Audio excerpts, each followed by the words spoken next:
Good morning. ഇന്ന് നല്ലൊരു തിരക്കുള്ള ദിവസം. വീട്ടിൻ്റെ പെയിൻറ്റിങ് പണി നടക്കുന്നുണ്ട്, ഇൻ്റർലോക്കിൻ്റെ പണി നടക്കുന്നുണ്ട്. അവസാനത്തെ വർക്കാണ് അതൊക്കെ. അതിൻ്റെ ഇടയിൽ വീക്കെൻഡും കൂടി ആയതുകൊണ്ട് നമുക്ക് എവിടെയെങ്കിലും പോകണമെന്ന് വിചാരിച്ചിട്ടുണ്ടായിരുന്നു.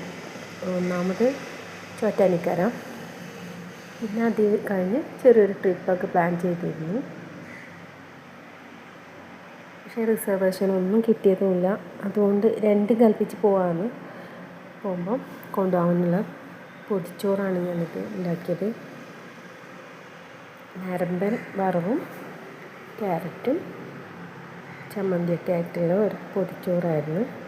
അങ്ങനെ അവർ പണിയൊക്കെ കഴിഞ്ഞ് ഞങ്ങൾ ഇറങ്ങി. 7:20 ട്രെയിനാണ് ഇവിടുന്ന് എറണാകുളത്തേക്ക്. റെയിൽവേ സ്റ്റേഷനിൽ ആൾക്കാരൊന്നും ഉണ്ടായില്ല, തിക്കും തിരക്കൊന്നും ഉണ്ടായില്ല. പക്ഷേ ട്രെയിനിൽ നല്ല തിരക്കായിരുന്നു. അവിടുന്ന് ഒരു അബദ്ധം സംഭവിച്ചു.